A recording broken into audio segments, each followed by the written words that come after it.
Hey everyone, welcome to NonTrivial. I'm your host, Sean McClure. In this episode, I talk about facts and logic, when they work and when they don't. I think this is a really important topic, particularly nowadays, as we get into conversations around politics and science and religion and social issues. It's very challenging to work towards a resolution. We all have our own worldviews, we have our opinions, and it's not always easy to find a common ground. So I want to cover the power of logic and how that can help us, particularly how we can structure arguments, how to know when they're going well and when they're not going well, and how to use that to compare what two people are saying. But I also want to cover the severe limitations of logic, where it falls short, how it runs into a wall, and why that is. What is the mechanism behind logic falling short? I'll be giving examples of real arguments and talking about how to work towards a resolution, how to balance both the power of logic with a deep appreciation for its limitations. We've got a lot of material to cover. Let's get started.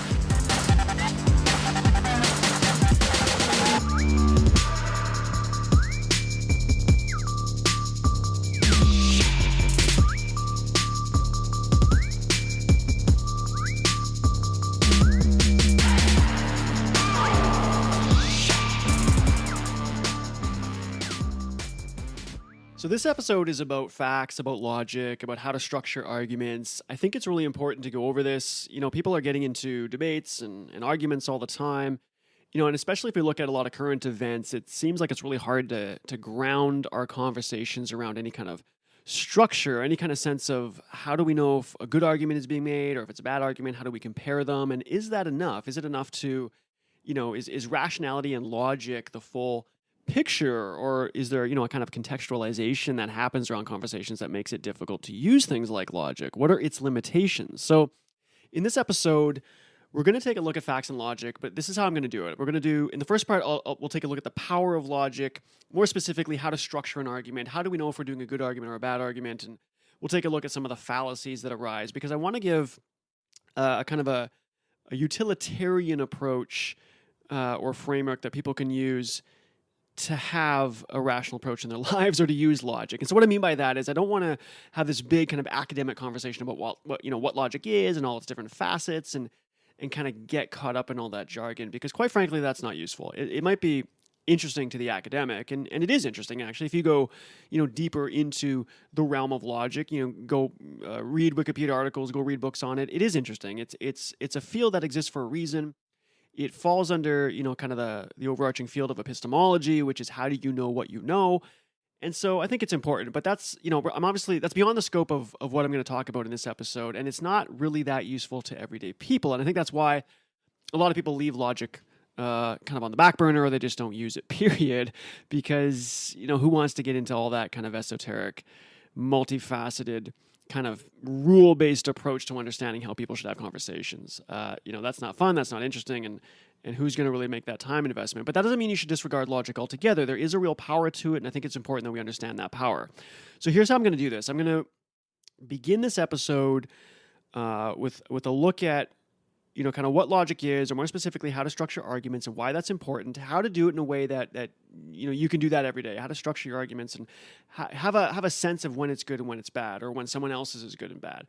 Kind of give you a basis of comparison between the different claims that people make to ground that in reason, right? To ground that in logic. And then in the second part, I'm going to look at the limitations of logic. And this is at least as important as the topic of logic itself. Where does logic fall short? Where do facts fall short? How does, you know, contextualization of facts and the interpretations of the narratives that we construct, how close do those sit to reality, and how do you know how close they're sitting to reality? When does it make sense to use logic, and when does it make sense not to? And then in the third part, we'll take a look at actual debates or conversations. I'll use a few examples of arguments that people might get into, of debates that people might get into. And then we'll take a look at how logic can help with it, and then we'll take a look at how logic is limited. And then in the fourth part, I'll wrap it all up by looking at a resolution. How can we strike a balance between anchoring our conversations around, you know, some kind of logical framework, but also appreciating the limitations, finding a way to strike a middle ground logically by stripping away a lot of the context and then start adding some of that context back in to kind of see where the differences are. And really, what we're working towards is not something where we agree on every little piece. What you want to do is work towards a mutual respect, an understanding of why someone might have a different opinion than you, and just to know what it is we agree on, what it is we don't agree on, and hopefully move forward from that point. Because if that is a resolution, if there is a way to get a resolution, then maybe we can come up with policies or guidelines, or at least have a mutual respect for each other going forward. So that's what we're going to do. That's going to be the 4 main pieces of the episode. So let's jump into the first part, which is to understand the framework of logic, or I'm calling it a framework in the sense that, what are its main pieces and how can you use it in everyday life? Okay, so what is logic and what are facts? Let's start with, let me just give you a quick definition of a fact, and then I'll kind of pull away from that and then focus on the logic, and then I'll talk about how facts get folded into the structure of logic going forward, because we end up using facts or trying to use them in the arguments that we structure. So bear with me for a second. So a fact, look it up in the dictionary. You're going to get a definition, something like a thing that is known or proved to be true. A thing that is known or proved to be true. A more casual definition might be, a piece of information used as evidence, right? A fact is a piece of information used as evidence. Now, that word evidence is something I'm going to unpack throughout this episode because it's got a lot of uncertainty around it. What does it mean for something to be a piece of evidence? How powerful is it? How well can you use it? I think this gets used incorrectly a lot by society at large, and even so-called experts within their fields. They might take something, kind of at face value as evidence without questioning it, but is that really supporting their overall argument? So that's kind of like a fundamental piece of how we structure arguments, is this idea of a fact. And we know we hear this word throughout media, particularly in the last, 3, 4, 5 years. What is a fact? False, fake news, and all this kind of stuff. So it's definitely relevant, and we want to think about what it means to use a fact. But let's take a look at logic as a framework itself, and then we'll see how we fold facts into that. So logic has a lot of different areas, and I said, just earlier that I don't want to take an academic approach to understanding all the different pieces. There are logical forms, there's syntax, there's semantics, there's formal proofs, there's types of inference, there's paradoxes and fallacies, and then of course you kind of break your reasoning down to deductive reasoning and inductive reasoning, and there's these different forms. And I'm not going to go through all that. I don't think you really want an episode on that. Maybe you do, but you can go read all that kind of stuff. There's not a lot of utility to picking conversation apart at that level of detail, right? We want something that has utility to it. We want something we can use as an anchor in everyday life to our conversation. So if we think about logic in that sense, that it really comes down to this idea that people are making grand conclusions all the time, right? Big statements about things. It might be about the climate. It might be about politics. It might be something that's not so charged, that maybe doesn't get people as angry. Maybe it's just, baking, your understanding of, what makes a good chocolate cake. I mean, it really could be anything. But we do this all the time. We make these statements, and a lot of times we don't necessarily back them up, right? We kind of take them for granted, or maybe we were arguing about them back in the day, and they just kind of became part of our worldview, and now we don't really think to defend them anymore. We just kind of make these statements. And so maybe we do this, on social media, or maybe we do this with friends. Maybe we're going home for Thanksgiving and talking politics with our family, for better or worse, and we're kind of just making these statements as if they're fact, and then we get into these arguments, and of course we know how this goes. So how do we kind of step back from that a bit objectively and say, what is it we're doing when we're making these statements?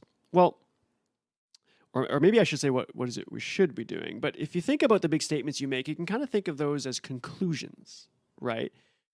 A conclusion that would otherwise be part of a more structured argument. So if I say we're releasing too much CO2 into the atmosphere, well, I basically just stated a conclusion, but why don't you back that up? I mean, how would I back that up, right? You'd want to have a way to take a more structured approach so that if somebody challenges that, they would have a way to challenge that. They would have a way of picking apart and questioning what it is you said. So let's take a look at the structure of an argument. And that's really the approach to logic I want to take in this episode. So let's focus on the structure of an argument. The structure of an argument is what? It is the relations that lead to the acceptance of your conclusion based on a set of premises. And those are other statements you make.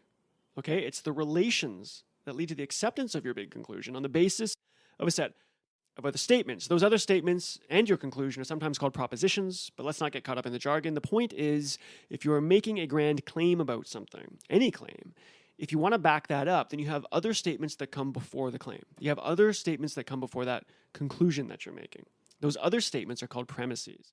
So when we think about conversation, when somebody makes a statement, when somebody makes a claim about something that sounds kind of like it's a conclusion, if you want to question it, you would be right to say, well, what are your premises? Right? How are you backing up that conclusion? Right? Frame what you're saying in terms of the structure of an argument. Because an argument has one or more premises that lead to the conclusion. So I'll give two examples. And the examples I'm going to give are, one is an example of deductive reasoning, and the other is an example of inductive reasoning. Again, I don't really care if you probably already know this, and if you don't have to walk away with these terms. That's not really what's important. Deductive and inductive are two just different ways of forming an argument. In deductive, we go from something general and then we narrow it down to something specific. And inductive, it's the inverse of that. We start with something very specific and then we generalize out to something overall or something that is broader. And we do this all the time. Anytime somebody's actually structuring an argument, chances are they're doing something deductive or inductive. So let's just give an example so we can look at the structure of an argument itself. So if I'm giving a deductive argument, I might say something like, all men are mortal, Harold is a man, therefore Harold is mortal. Okay? So you started with all men are mortal, this kind of big set of possibilities. And then you said Harold is a man, so he's an instance of the thing that's in that set. And then you said, therefore, Harold is mortal. So you can see how we're taking some kind of general statement at the beginning, all men are mortal. I have another premise on top of that, which is Harold is a man. And then you can see that based on those two, you can say, therefore, Harold is mortal, right? That would be a deductive argument.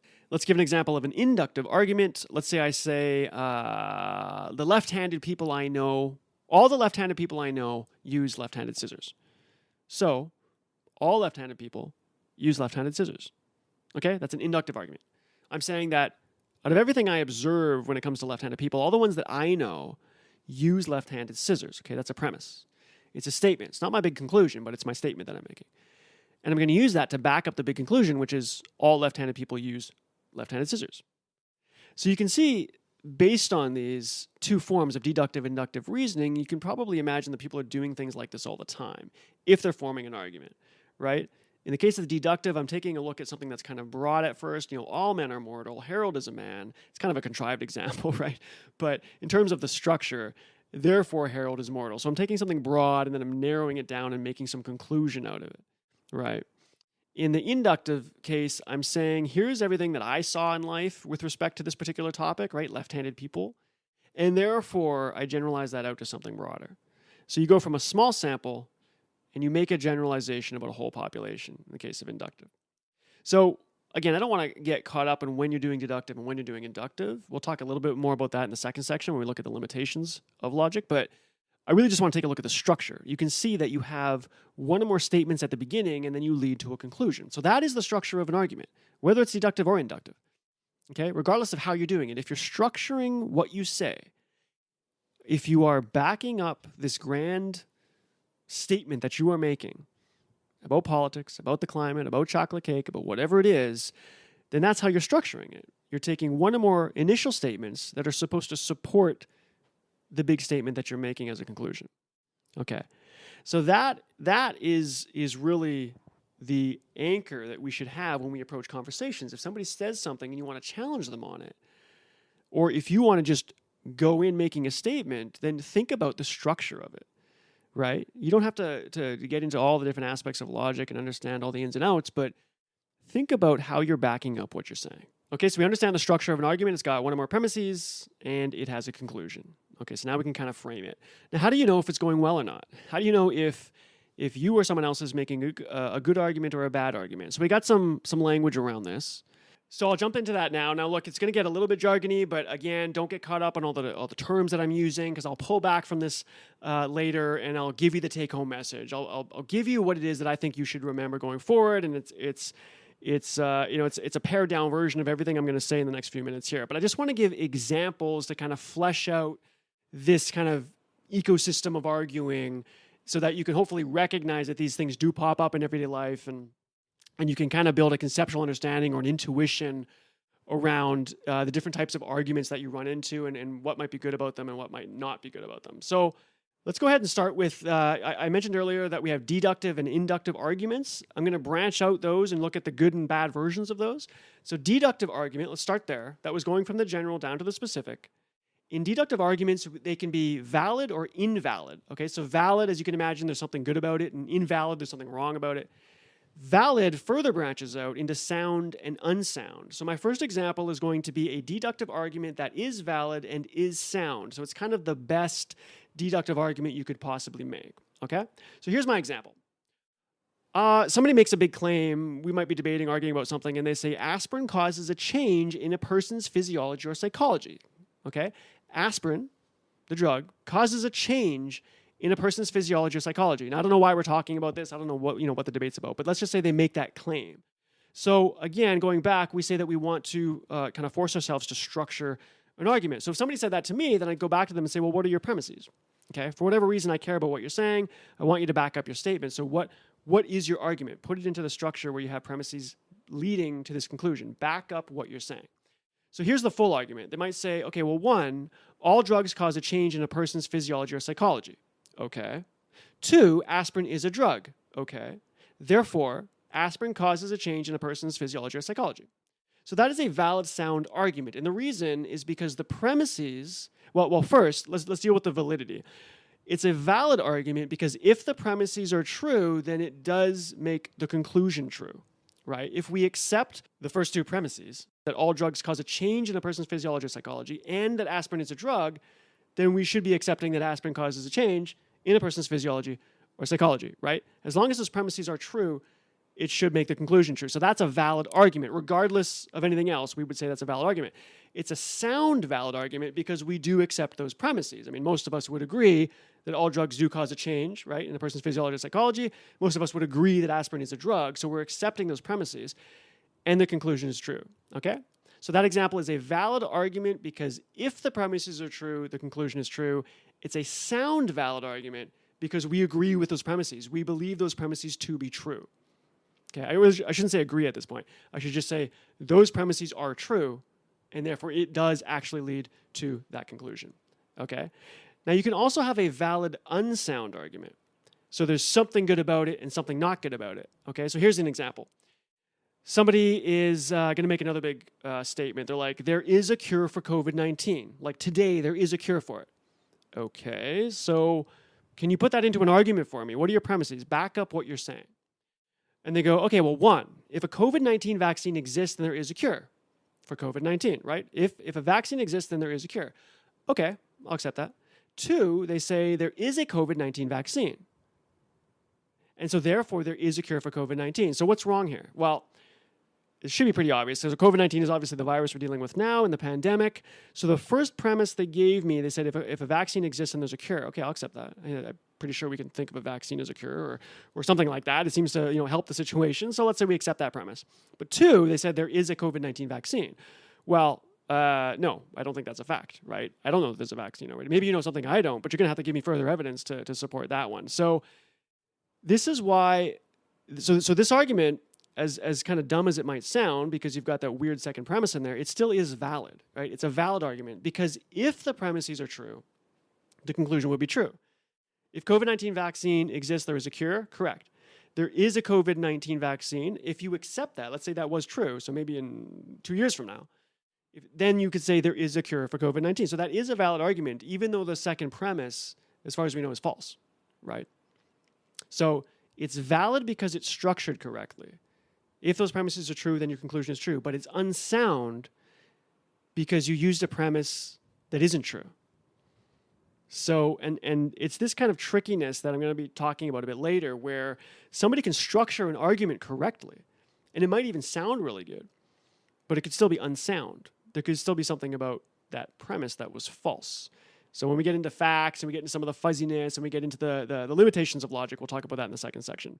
But again, right now I just want to flesh out those examples. Okay, so what do we do so far? We took a look at deductive arguments, and we said that there are valid sound ones where everything is kind of good, it's structured correctly, and we believe the premises to be true. And then there's valid unsound where it's still structured correctly, but one or more of the premises are false. So it doesn't quite work out. And then you have the invalid. Okay, so those are two examples of valid arguments. Now we have deductive invalid arguments, which are always unsound. So here's an example of this. Everyone in the NRA supports gun ownership. That's number one. Number two, Joe supports gun ownership. Therefore, Joe is in the NRA. Okay, so somebody comes up to you and say, Joe's in the NRA. Oh yeah, well, back that up. Well, one, everyone in the NRA supports gun ownership, yeah. And two, Joe supports gun ownership. Okay, therefore, Joe's in the NRA. Now, you should be able to tell what's wrong with that right away, right? The big grand conclusion that Joe is in the NRA is not really supported by the premises, right? Because, and here's the trick, right? The first part, or what could be tricky, is that they are both true. Let's say that both those premises are true. Everyone in the NRA supports gun ownership, okay, true. And Joe supports gun ownership, okay, true. But that does not lead to the conclusion that Joe is in the NRA. Your first premise dealt with some kind of broad category of people. Let's say people that support gun ownership, right? And then you said Joe is in that broad category of people because he owns a gun or whatever. He supports gun ownership, okay. But then you placed Joe into a subset that may or may not be true, that Joe is in the NRA, right? Because not everybody who supports gun ownership is necessarily a part of the NRA. And so I just want to say right now that I'm not taking sides in any of these debates. So if any of these are triggering you right now, or you have strong opinions about them, just to be clear, and I probably should have said this at the beginning, in this episode, I'm not taking sides on any of these debates. I'm not trying to promote anything. I want to use, somewhat charged examples, somewhat, ones that might kind of trigger people, just because it's relevant and it's things that we hear. If I use nothing but the contrived examples like the, all dogs are mammals and blah, blah, blah, that's fine. You can kind of understand the concept of logic, but you can't relate it to anything real. So that's the reason I'm using these examples. But again, not taking sides, and regardless of how you may feel about some of these issues, again, we're going to get into the limits of logic in the next episode, so hopefully nobody's getting worked up at this point. But, and let's do another example of this. This is going to be even more charged, but again, we hear things like this. Maybe they're saying that everyone who supports Trump wears a red hat, and Joe wears a red hat. Therefore, Joe supports Trump, right? So we can see what's wrong with that. But you can also tell that you probably have heard arguments similar to this, right? Everyone who supports Trump wears a red hat. Okay, now that may or may not be true, right? I mean, that's obviously not true, but let's just say that was true. And then you say, well, Joe is wearing a red hat, okay?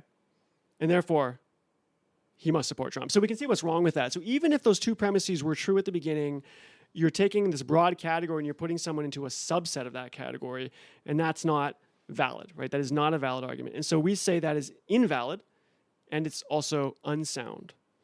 Now let's move on to the inductive arguments. Now with inductive, instead of calling them valid and invalid, we call them strong and weak. And the reason is because this is, as we'll see, a softer notion of what could be true and what might not be true. So let me give you the examples, and then we'll talk about it. So just as the valid argument has both the sound and unsound, this time when we do inductive reasoning, a strong argument can be cogent or uncogent. Okay, so let's do a strong, cogent argument. This is the best thing you can get when dealing with inductive arguments.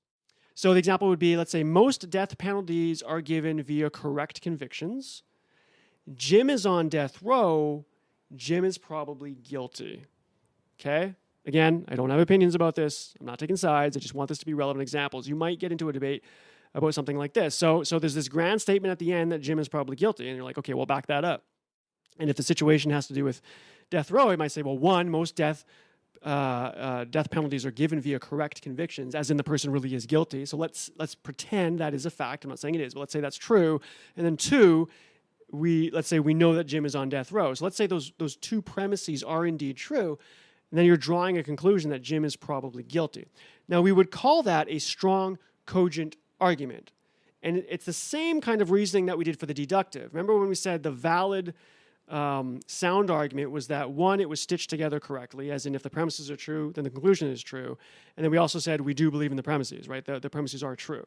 So that's like the best situation you can get in a deductive argument. In this case, same type of thing. If we assume those two premises are true, that most death penalties are given via correct convictions and that Jim is on death row, then it should make it very likely that Jim is guilty.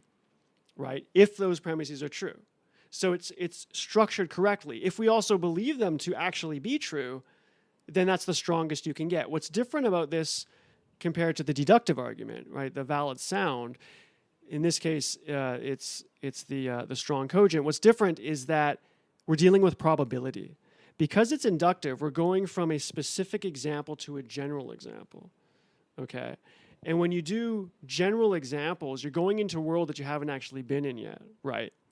So most death penalties are given via corrective convictions. Let's say that's true. Jim is on death row. That's true. But then you're generalizing out. You're saying, well, Jim is probably guilty. Well, that's still a big leap, right? Now, how big that leap is depends on, just how true the premises are that you're buying into, or how much evidence you can use to support those premises and on like that. But it's the world of probability. You can never get it exact. Okay, so now let's do an example of a strong uncogent argument. So it's inductive, it's still strong, but there's something wrong with it. We call it uncogent.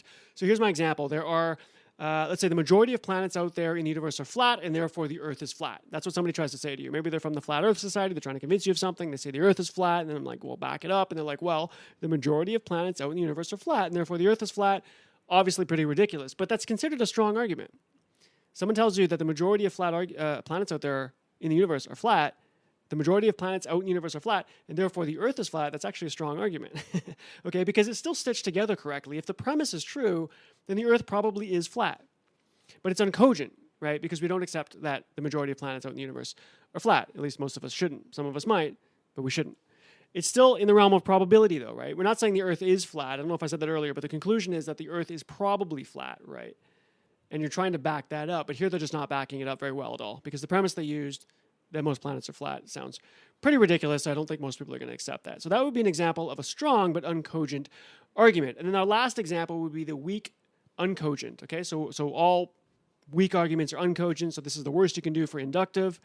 So let's say the argument is this. Okay, so first of all, there's a big claim being made that all vapors have diseased lungs. So a vapor is someone who smokes e-cigarettes. So let's say somebody's arguing with you about, whether or not you should get into e-cigarettes or whatever, and they're like, well, I don't really think you should because all vapors have diseased lungs. And then you're like, well, can you back that up? I mean, structure that into an argument. So they're like, okay, well, 1, there are 50 million vapors in the US, okay. 2, 3 vapors selected at random in this study were found to have diseased lungs, okay. So so as a conclusion, probably all vapors have diseased lungs. Something's not quite right there, right? It's a weak uncogent argument. So let's say the first premises are true, that there are 50 million vapors in the US. Okay, we accept that. That 2, a study was done where 3 vapors were selected at random. Again, vapors are people, and they were found to have diseased lungs. Okay, I accept that. But that doesn't lead to the conclusion that probably all vapors have diseased lungs, and that's because the premises are extremely weak, right? It does not back up the argument very well. Out of 50 million people, you took 3, and then you generalized out to the entire population of vapors, right? From 3 people to 50 million people. So that is a weak, uncogent argument, okay? And it should be pretty obvious why that is. But you can see how messy it could get, which we'll talk about in the next section. Okay, 3 vapors sounds ridiculous, but what if I took 2,000? What if I took 10,000? How many vapors do there need to be representative of the big population that I'm talking about? And obviously this gets into statistics and the ability to take a representative sample, but that is not a cut and dry practice or approach, and so it can easily get messy. So let's do a quick recap of the words we've been using, of the examples of the arguments that I've been giving, and as I promised, we'll pull back and I'll give you kind of the take-home message.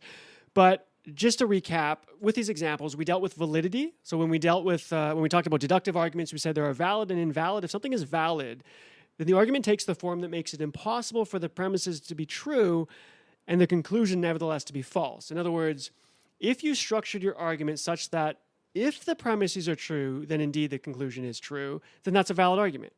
Okay? But the premises don't have to be true. The premises don't have to be true for it to be a valid argument. It's just that if they are, then it will lead to a guaranteed true conclusion. Okay? Soundness is where we break off from validity and say, okay, well, you could have a valid argument, but it could be sound or unsound. If it's sound, it's logically valid, meaning it's structured correctly based on what I just said. Okay, so the premises are true, and it leads to the conclusion. Or if the premises are true, it will lead to that conclusion, so it's valid. And the premises are indeed true. That's what it means to be sound. Structured correctly, and the premises are actually true.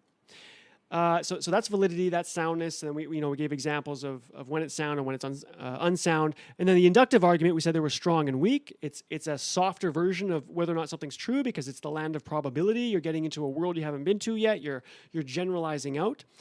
If we assume the premises are true and the conclusion is probably true, okay, then that's a strong argument, right? It's strong if as long as we assume those premises are true, then the conclusion probably is true, then that's a strong argument. It's a weak argument if that's not the case, right? That even if we assume those premises to be true, it doesn't make the conclusion probably true, okay? Strong, we broke out into cogent and uncogent. It's a inductive, strong, cogent argument. If the argument is strong, we assume the premise is true, therefore the conclusion probably is true, and the premises are actually true. And it's uncogent if the premises are not actually true, and then we gave an example of a weak inductive argument, okay, with the vapors, where you could have true premises, 50 million vapors in the US, and 3 of them got selected, and we did the study, okay, but then you reached a conclusion that just doesn't follow from that. There wasn't enough evidence, it wasn't strong enough, you really didn't back up what you were saying, it was a weak argument.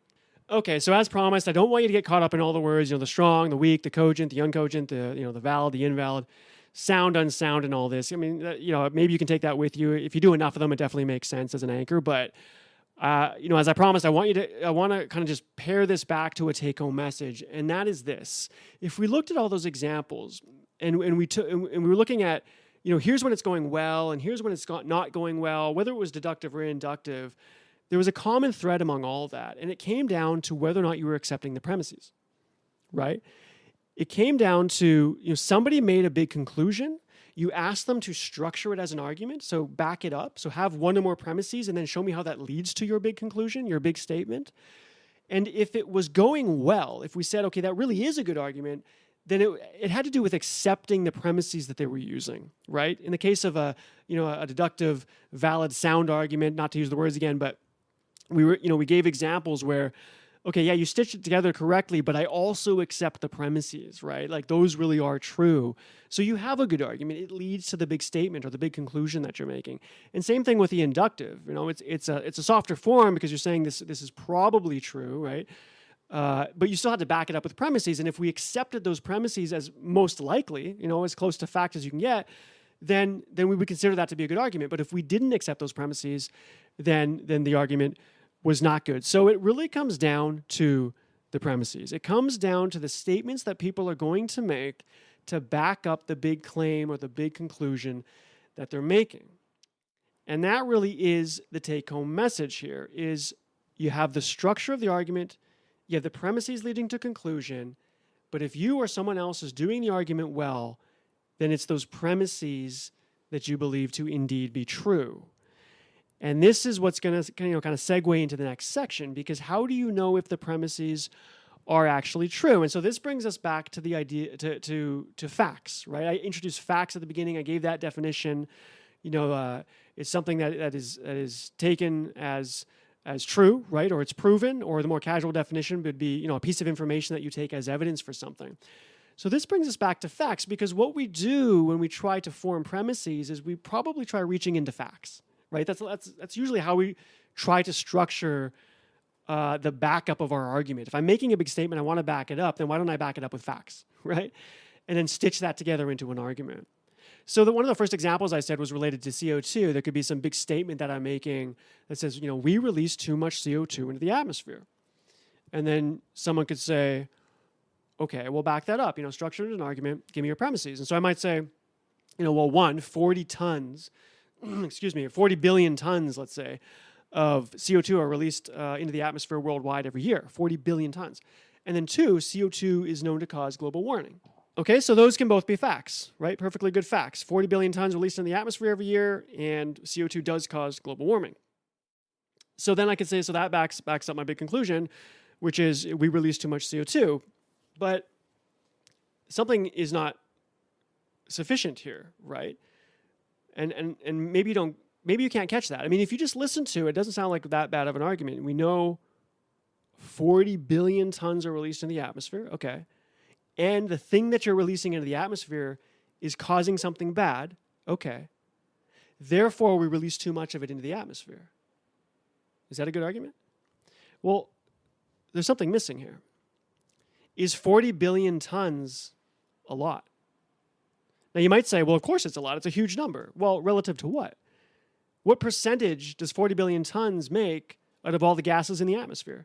Is that actually a lot of how much CO2 is normally released, by other processes? Or what level is considered normal? Or how much would you need to cause damage? Just saying that 40 billion tons is released in the atmosphere and that the thing being released is bad is not really enough to therefore say we are definitely releasing too much CO2 in the atmosphere. It's not a good argument, right? It's not. So you can see how you had to contextualize the 40 billion tons, right? You had to put more context around that. Another example might be the food additive MSG, right? Monosodium glutamate. I mean, you hear about this a lot. Some people are, that's not a big deal. Other people say, yeah, some people say it's not a big deal, and other people are saying, no, it's really bad, don't eat it.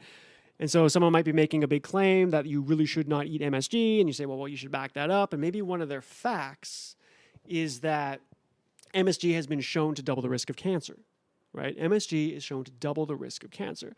That seems to back up the argument that you shouldn't consume MSG.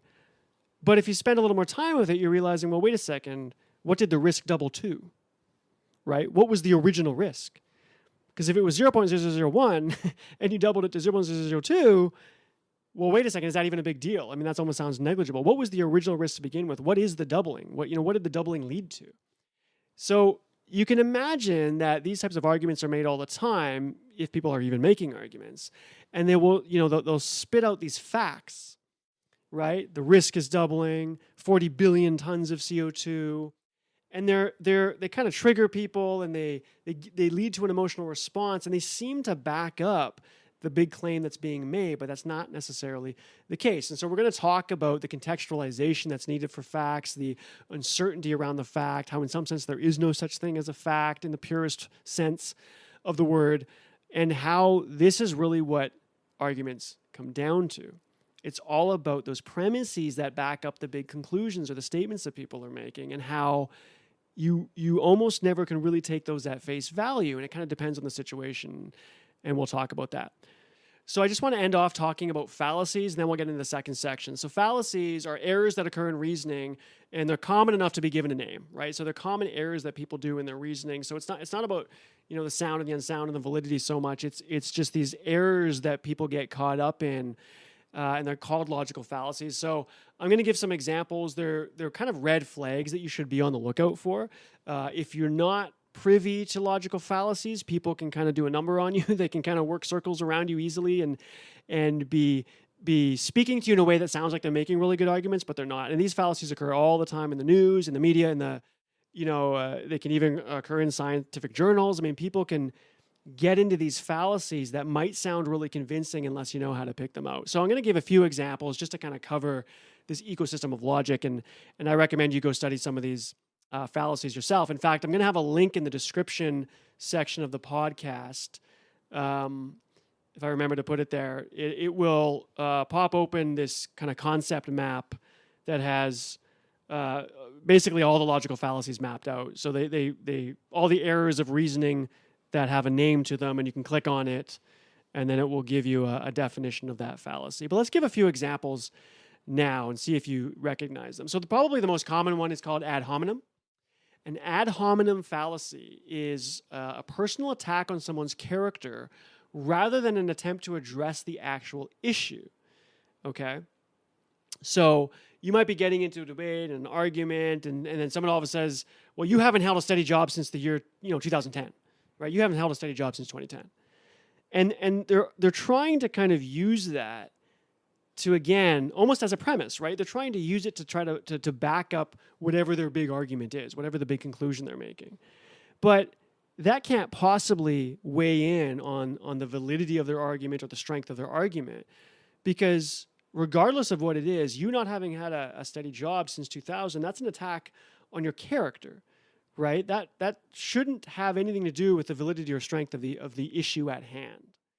And so you can imagine how common this is. And again, you see this in the media all the time, And we probably, you probably do it. I probably do it sometimes, and we get caught. Maybe if we're getting really angry, and we're getting kind of flustered, which probably means we're losing the debate. But if we start getting kind of flustered, we might throw in an ad hominem where we end up attacking the person's character, maybe in a subtle way, but it's not really, it's deflecting from the actual issue.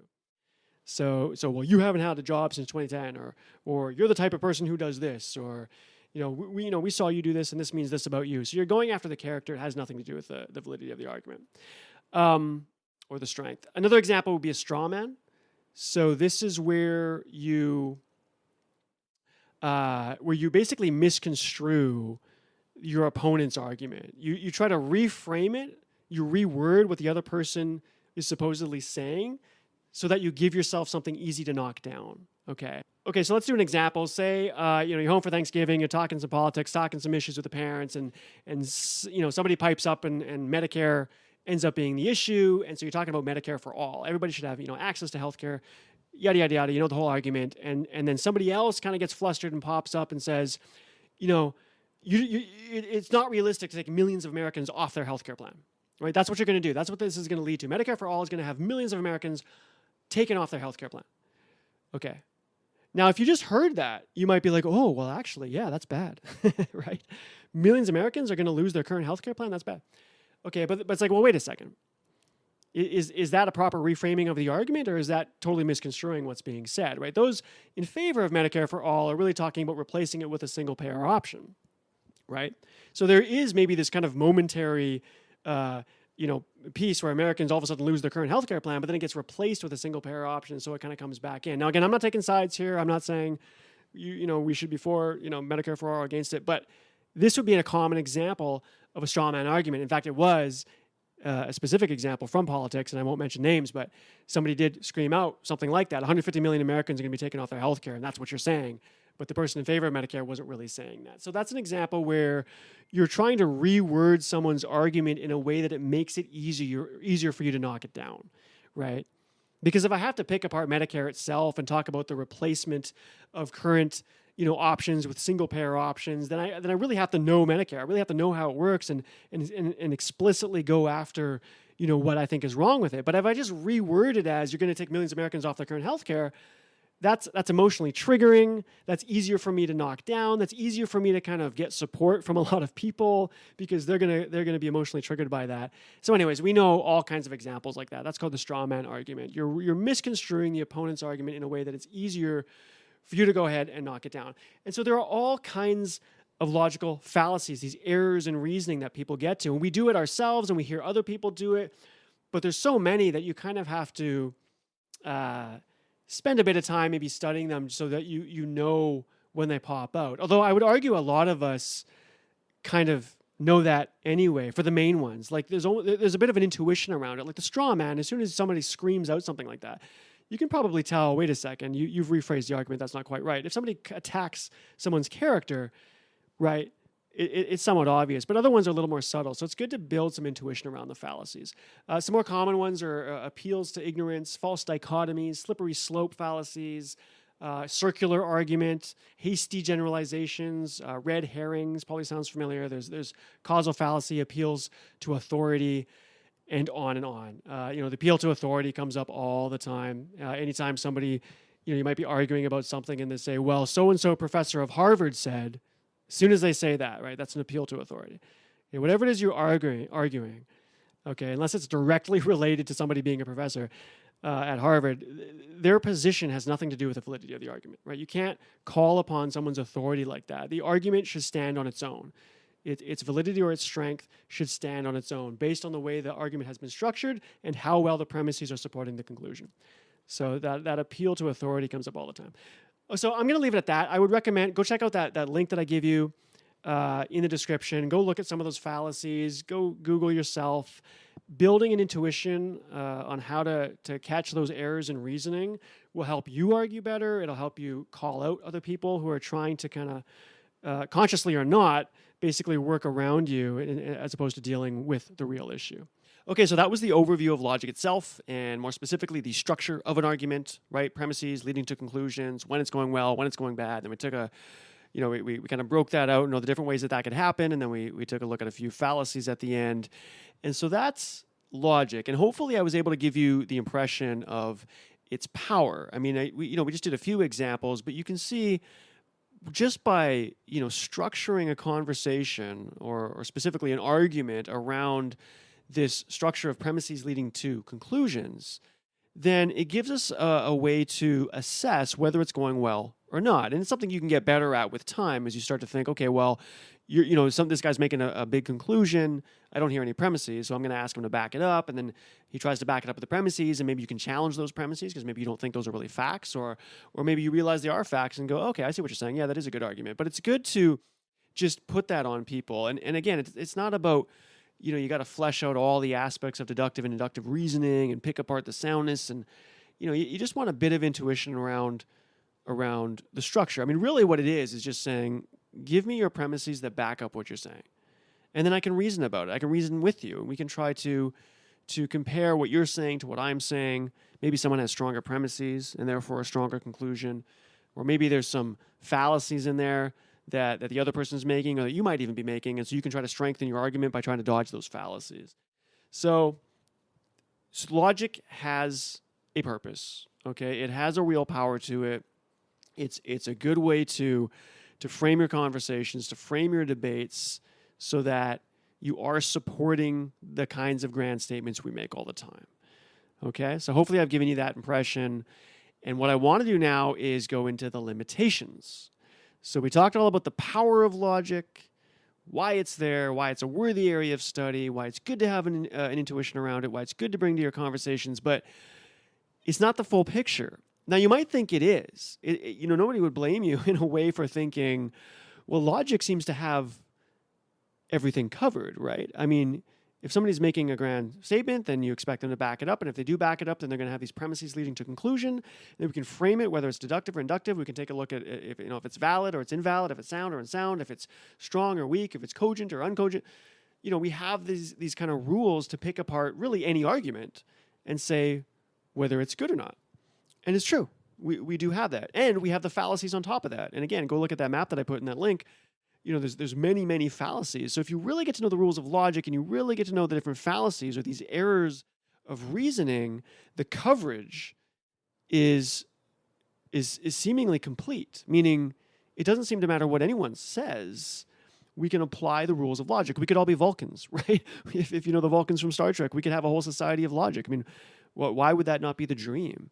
So that anything that ever gets said at any time could be picked apart with these rules, even just the simple ones that we covered in today's episode. We could understand things as a structure from premises moving to conclusion, and we can see whether it's good or whether it's bad, and we compare them, and we can look for errors in reasoning, and we can stack them up against each other whenever there's a debate, and then there would be a winner.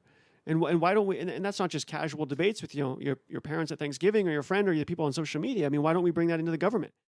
Why don't we decide on policies through logic and form guidelines, in science and other areas of academia and outside of academia, social programs?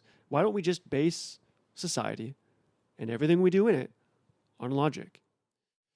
It's really, really tempting. It's really, really tempting because at first blush, it seems like logic kind of has it covered. But that's not quite right. And I think we all know that's not quite right. And we might not know why that's not quite right, but that's the part I'm going to get into now in the episode is what are the limitations of logic? Where does it hit a wall? I mean, it seems like if we follow all those rules, we're good to go, but we don't see logic play out that well in reality, do we? Now, we could probably all be better at it. We could anchor our conversations around it, and I think that would be a good baseline, but we know it hits this wall. It doesn't really seem to be the technique or the approach that we ultimately rely on to resolve issues. We want it to play a role, but it's not the full picture. So why is that? So that's what I want to do now in the second part of this episode is to take a look at why logic runs into a wall, why it's an incomplete picture, what its limitations are, where those limitations come from.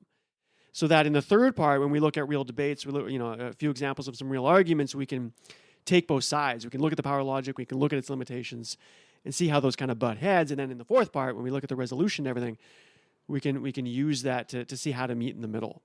Okay, we don't want to toss logic out. We don't want to only rely on, emotion and context, but we don't want to completely invest in logic either because we don't think that's realistic. So let's take a look at its limitations now. So I'm going to go back to the definition of fact. I brought that up at the beginning of the episode. We had that kind of dictionary definition, a thing that is known or proved to be true. And then I gave a casual definition, a piece of information used as evidence. I promised I was going to unpack that word evidence throughout the episode. I'm going to do that a lot in this section because it's really, really critical to understand what is wrong with the definition of evidence or how it gets used incorrectly or why it's not as strong as people tend to think. So we'll do that throughout this episode. But let's look at that definition of fact. I said it's a thing that is known or proved to be true. So there's two words in there that are problematic, known and proved, because it suggests that you really can, in totality, know something or that you can prove something. Now, if we take, a more kind of axiomatic system or a rule-based system like logic or mathematics, then you could say, okay, you can prove something, right? We have mathematical proofs. That's something that mathematicians do all the time. But that's a very constricted, restrained, rule-based world. In the real world, like outside academia, outside those kind of sterile, exact environments, things are much messier. There's way too many interacting pieces. You cannot totally know or prove something. There's always going to be a level of uncertainty. And it's that always existing level of uncertainty that I'm going to be talking about in this part of the episode. It's really critical to understand how fundamental that so-called opacity is, that you cannot see past a certain point. There's always a level of uncertainty. So in real world situations, non-trivial, truly complex situations, there's going to be a fundamental wall that you can't pass of uncertainty, of unknownness. So you can't say that you totally know something. You cannot say that you prove something. And so in that sense, there's kind of no such thing as a fact in the real world, the way that it's typically defined. A fact is not something that you can just take at face value and not question it. There's no such thing as that. And you can even look at science.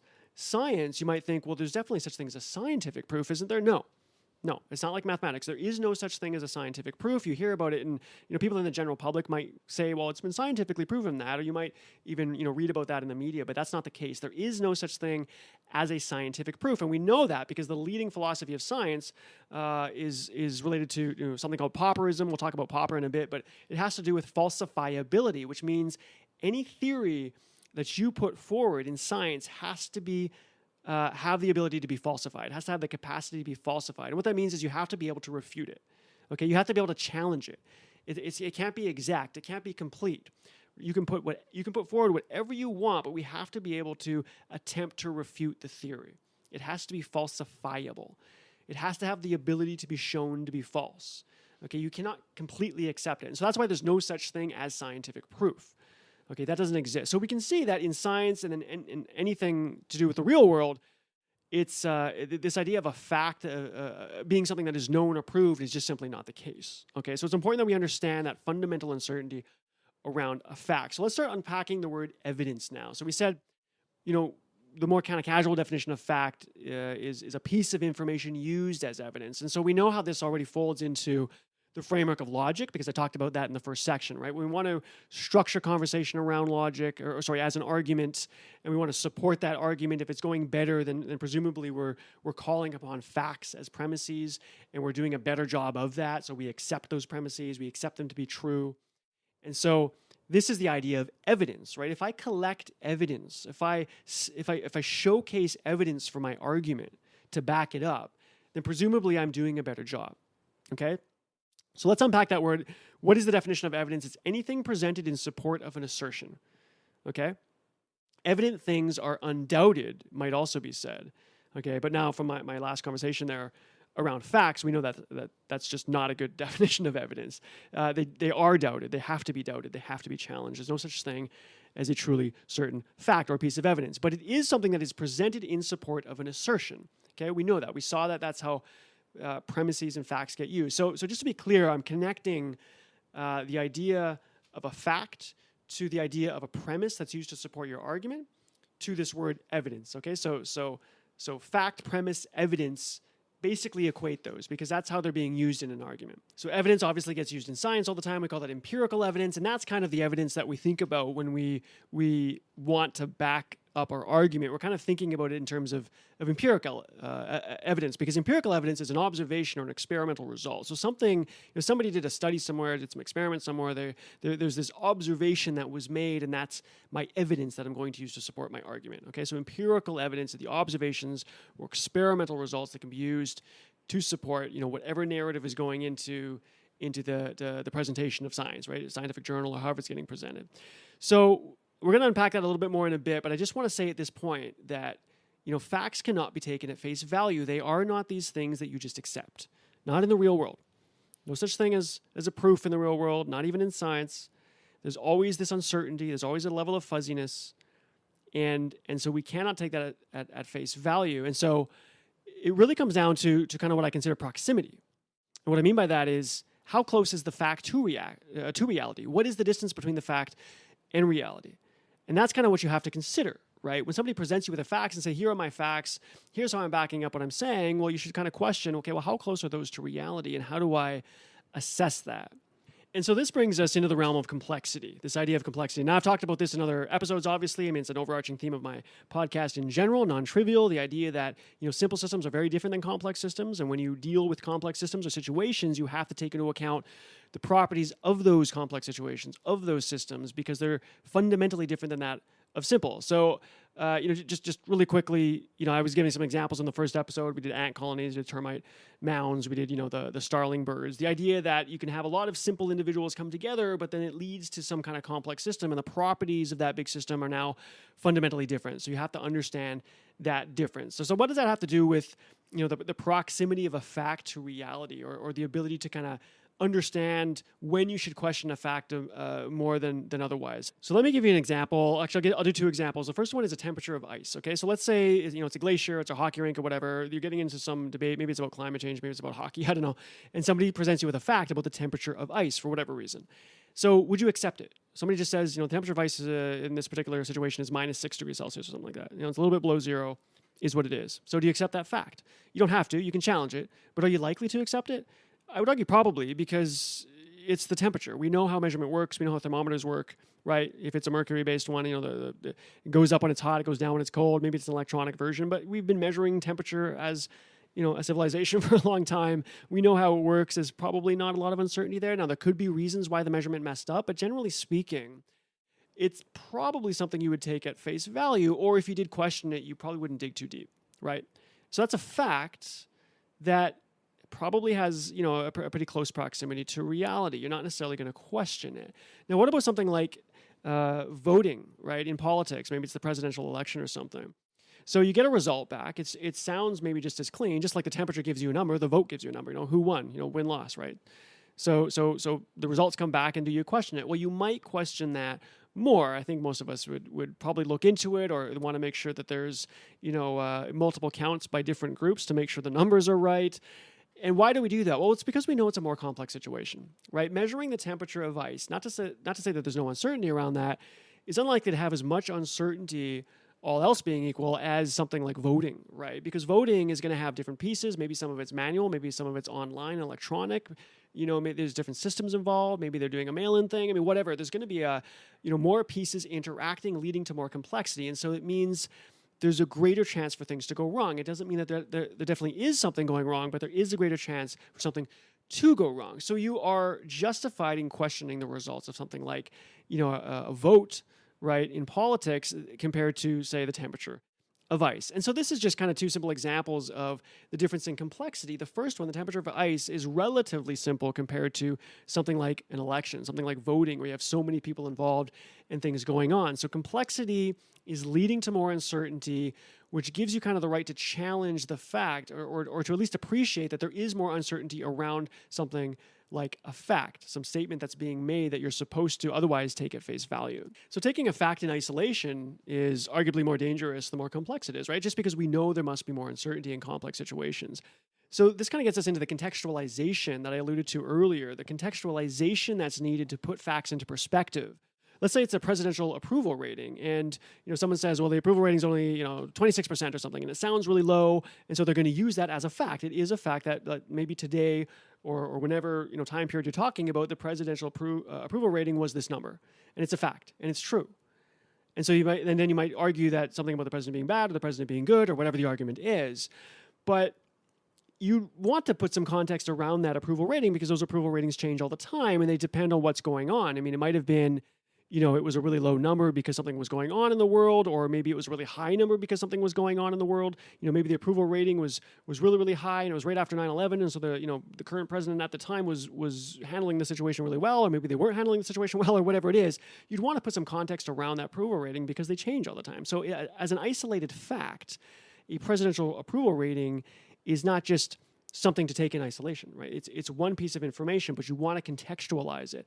It could be that approval ratings, for one president had a very narrow range, and for another president they had a very wide range. Is that interesting to know, right? Even if maybe the averages were the same, right? Maybe they had the same average presidential rating, but the spread for one president was way larger than the other. Is that relevant? So you want to contextualize things to put them into perspective. We did that 40 billion tons per year of CO2 earlier. Same thing. If you just take the tons of CO2 as an isolated fact, yeah, that is true, right? 40 billion tons of CO2, but you want to contextualize that. Well, is that a lot, right? Sounds like a big number, but is that a lot? What percentage of the atmospheric gases does that represent? How much is needed for it to be dangerous? You got to contextualize that. We had that MSG example with the risk doubling. You say, well, the risk of cancer doubles, so it must be bad. Well, what was the first risk to begin with, right? What was the original risk? Doubling risk is not necessarily always bad. So again, isolated facts have some level of uncertainty to it. They need to be contextualized. And here's the point. These issues are exasperated with complexity. Okay, so we go back to kind of, what is the gauge? I mean, how do you kind of listen to somebody's fact and then say, well, should this be challenged, or how close to reality it is? Even though you're not going to get an exact answer, you should think about the relative complexity of the situations. A temperature of ice is something that you're probably going to accept. You could still challenge it, but it doesn't have a whole lot of uncertainty about how that was gathered and why you might trust the number. But something like voting, or presidential approval ratings, or atmosphere and climate, or the risk of something with respect to the biochemistry of a body, or whatever it is, we know those are much more complex than just taking the temperature of something. So they have a right to be questioned. There's a good chance that whatever fact in isolation can easily be taken out of context, right? So the story there is that the complexity of the situation is going to exasperate the uncertainty. It's going to make it more difficult to know whether or not you should trust something as a fact. So you need some kind of approach to deal with the increased complexity with respect to whether or not you accept a fact. So we're going to talk about what that might look like in a bit. But the point is that complexity is definitely exasperating the unknownness, the uncertainty of the situation. So we cannot say that there is such thing as a proof. We cannot just accept facts at face value, particularly when the situations are complex. You're talking about a social issue, you cannot just say you trust the facts. It's a meaningless statement. Social issues are highly complex. The facts that are being given, they might be true, they might not. There's probably something in between. They need to be contextualized. They need to be challenged. And you need to decide, whether or not you're going to accept that or not. So it's exasperated with complexity. Now, that's just the facts themselves in isolation, but what about the narratives that we piece together? When we really get into debating and structuring things as arguments, what we're doing is painting a narrative, right? We're taking isolated facts and then we're connecting them and then we're interpreting it. Right? We're telling a story with it. And so this gets into interpretation, the stitching together of facts, the telling a story. And the reality is, you could tell a complete lie with nothing but facts, okay?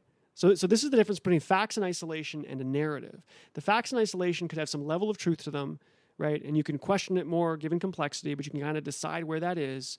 And that's a worthwhile step. But then there's the piecing together of those isolated facts into the story. And that's the story or the narrative that gets told, that people buy into, that people, that we hear about in the media, that maybe they use to, create groups of people to kind of, put strength around it, whatever it is. So how the facts get pieced together into a narrative is really where it gets interesting. And really, where when we talk about complexity exasperating the problem, exasperating the unknownness or the uncertainty, you really see that in the narratives themselves, okay? Because now it's not just the uncertainty of the facts. It's how you are interpreting them, how you stitch them together, okay? So let's give an example on the extreme end where we tell a full-on lie with facts, okay? And I'm not saying that's the normal thing people do, but just to show that if you can tell a complete lie with facts, then saying that you believe in facts is a pretty meaningless statement. Or just saying what your narrative is and expecting people to accept that face value is just nonsense. Okay, so let me give you some examples. In the first example, let's say you come home, you're younger, and you walk in the house and your mother, says to you, "Did you do your homework?" And maybe you kind of proclaim back with a bit of emotion, "I wrote a full essay on John Adams and his influence on the economy," okay? I did that. And she kind of backs off and says, okay, sorry. Now, in that situation, I just said I wrote a big essay on John Adams, right? But maybe I did that 2 years ago, right? That might not be related to what she was really asking. There's a term for that. That's called paltering. Paltering. When you palter, you are trying to dodge the original question by giving a fact. So I didn't lie in a way, right? Because I told the truth. She asked me something and I just gave her a fact. Maybe I really did write an essay 2 years ago about John Adams and his influence on the economy. And so that's something that I really did. That is a fact. That is true, but it's completely, out of context with respect to her question. So it was a way of dodging her question. So in a sense, I used a fact to tell a lie. I used truth to tell a lie. That's called paltering in this example. Okay, someone asks you a question, you state a fact, you say something that's true, that you can back up, but it was done to dodge the original question. And so you can imagine this happens in politics all the time, right? It happens in negotiation, happens in presidential debates, and things like that. So let's give an example that you might be familiar with. U.S. vice presidential debate between, say, the Democrat Tim Kaine and Republican Mike Pence back in the day. And Kaine was pushing Donald Trump at the time regarding his, the releasing of his tax returns. This probably sounds familiar. And Trump was saying that, I'll do it once the IRS completes the ongoing audit, right? I'm not quoting him, but it was, a paraphrase, something like that. Like he was going to do it once the IRS completed the ongoing audit. And then Kaine asserted that, well, Richard Nixon released tax returns when he was under audit, right? Nixon did this when he was under audit. And so that leaves the impression that Nixon, a Republican, did so while running for re-election, right? Creating a precedent for Trump. So if you think about that, Kaine seems to kind of have him, right? You're pressing President Trump to release his tax returns, during an audit, and Kaine said, well, Nixon did that, right? So what's the problem? But New York Times ended up pointing out the flaw in this. If you look at the facts, right? If you dig deeper into the truth, you put some context around it, you realize that Nixon released his tax while under audit. Yes, that's true, but he didn't do it until after the 72 re-election. Right, until after his 72 re-election. So there's a difference, right? You're pushing Trump to release his tax returns, and Trump has said, yeah, I'll do it after the audit. And then you're saying, but Nixon did it during his audit. And if you just leave it at that, it kind of sounds like Kaine has him, right? But it's out of context. The fact is, yes, Nixon did do it during the audit, but he did it after his 72 re-election. So there's a difference in the situations, okay? There's a difference. So that's another example of paltering, okay? Kind of a political example. Another one might be, this one kind of going the other way around. Maybe you're pressing Donald Trump on during a presidential debate, and you're questioning him about housing discrimination lawsuits. This was something that happened back in the day, early on in his career, and then Trump might have said, that his company was given no admission of guilt, right? There was no admission of guilt, and that's his answer. So you're pressing him on, what about that housing discrimination lawsuit, and said, look, we had no admission of guilt. It's true. That's a fact. They did not have an admission of guilt. Okay, but if you dig a little bit further, you find that, well, the company did, apparently discriminate on race. Okay, there was something about discriminating on race. So it's a way of dodging the original question. Okay, you answer the question with a fact. You are, right? You are answering the question with a fact, but you're not really answering the question, right? It's not a true answer to the question because maybe that wasn't the point. And so that's called paltering. So that's an example of using truth to tell a lie. And so it doesn't even matter how true the statement is. It's not even about the unknownness or the uncertainty around the fact itself, because it could be purely true. It could be something that everybody agrees on and you go fact check it. And yes, the statement made was absolutely true, but it was done in a way to dodge the original question, right? So you're getting into this fuzzy uncertainty, not so much because the fact itself is uncertain, but because of the way it was used. Okay. So that gets us a little closer to this idea that it's the way you stitch together facts themselves, regardless of how true they might be in and of themselves, in a way that you can actually tell a lie. Now, let's do an example with a full-on narrative. Think about conspiracy theories. So, three common examples would be the flat Earth conspiracy, 9/11 being an inside job conspiracy, JFK shooting conspiracies, and things like this. Now, listeners can choose what side they want to be on. I'm not going to say what's true and what's not. The point is we could use a conspiracy as an example of something that might totally be false, right? So flat Earth, most of us would agree is probably false, but maybe you do agree with it. That's fine. That's up to you. The point is you can use nothing but facts to piece together a pretty convincing story. And we know it's convincing because many people buy into it, right? So if you take something like the flat Earth society and people that buy into that narrative that the Earth is actually flat, as ridiculous as that might sound, thousands and thousands and thousands of people buy into that, right? Well, why do that? Is it just because they're idiots, or is it because people have been able to construct fairly realistic sounding narratives using nothing but facts. Well, yeah, sure. I mean, if you go, you can watch, there's a documentary on Netflix right now about Flat Earth Society. There's, YouTube videos you could look at, there's articles you can write, and you can kind of entertain yourself with seeing how they actually put together their arguments. And you know what? They are using a lot of facts to try to do it, right? They'll say something like, well, when you go up in the, really high in the air, the horizon doesn't disappear. And when you do this with, this particular instrument, this happens, and yada, yada, yada. And they might use nothing but a bunch of facts and piece it together in a way that tells a story about how the earth is flat. And you can kind of get to a point, even though you probably don't believe it yourself, where you're like, oh, I could see why a lot of people might start to buy into this. If you didn't, if you were looking for a conspiracy theory to buy into, or if you were, for some reason not privy to, I don't know, a lot of the photographs we see of Earth and things like that, maybe there are quite a few people that would buy into this. And there are. So there's something convincing about the narrative that's being told, even if it seems totally ridiculous, right? And they're doing it. And the reason they can convince so many people is because they're using nothing but facts, at least some of them, to piece together their story. So the facts in isolation are not really what's critical. You can't just say, I believe in the facts, because you know what? People that believe in flat Earth can say that too. They can.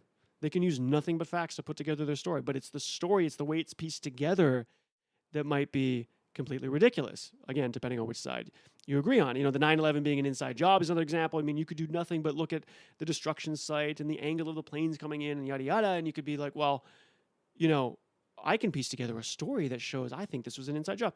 Again, you can choose which side you want to believe, but the point is you could use nothing but facts to piece together seemingly, insane stories, right? The JFK shooting, who shot JFK? Was it kind of rigged? Was it from an outside country, or was it just a crazy guy up in the tower? Whatever, right? You can use nothing but facts, angle of shots, timing of this, what happened before and after, and you can piece together any kind of narrative you want. Now that's that paltering, and then the three examples of the conspiracy I just gave you.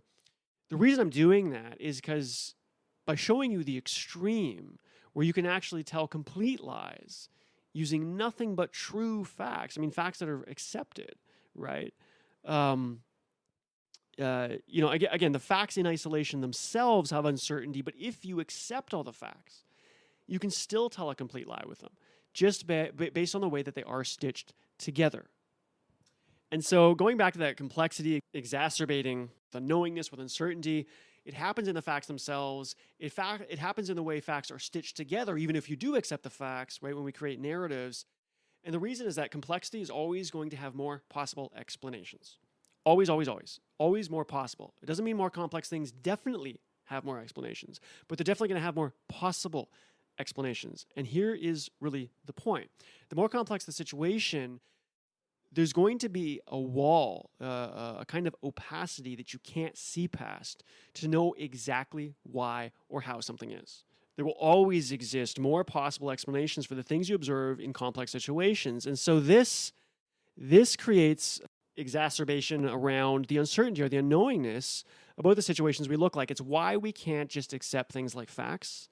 It's why we can't just accept the narratives that created with those facts, even if you accept the facts themselves. Okay, and so it's important to realize that social situations, situations that have many, contributing factors that go into it, that interact in complex ways and produce whatever it is we observe at the high level, the voting, some social programs, some, opinion that it is forming in a group in society, whatever it is, right?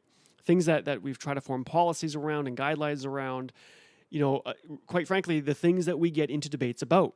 Right? We don't get into debates about the really simple things, not usually.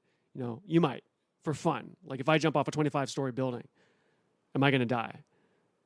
Probably. How many people are going to debate that? Some people might, just for fun. But those aren't really what we're talking about, right? Those are easy to agree on the facts. Well, we agree on gravity. We agree on, that's probably a height you die at. But the situations that we tend to debate about are much more complex than that, right? It's involving people's emotions and backgrounds and cultures and jobs and attempts to be successful and all these kind of interact in complex ways and so politics is obviously a good example. Why do people debate politics so much?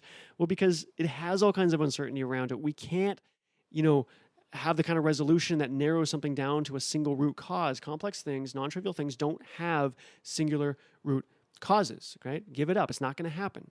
It's never going to happen because there's this fundamental opacity, this wall that exists in complex situations where you can't resolve it down to a single root cause.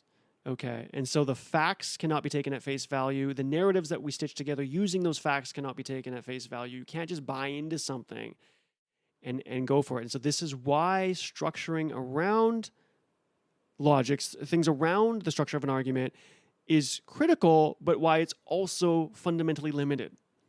Okay, we can't just use the rules of logic and weigh the premises and decide what's better and go from there. There's this fundamental wall in complex situations to how much you can know. Okay. So let's just give a really quick recap. So we talked about the structure of logic in part one, and we said how it's premises leading to conclusion, and it really comes down to how much you accept those premises. And so that gets us into the realm of facts and evidence, right? Because you're going to try to put your premises around facts and evidence, and then use that to support your big grand conclusion, right? So the structure of your argument is being backed by the evidence, but evidence itself has all kinds of gray area. It's not something you can take at face value. The facts or the evidence you're using has to be contextualized.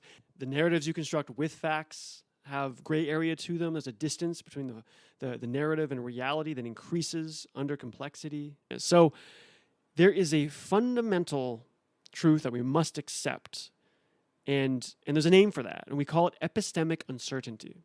Epistemic uncertainty. I used the word epistemology earlier about basically the science of knowledge, or how do you know what you know, right? The study of knowledge. How do you know what you know is epistemology.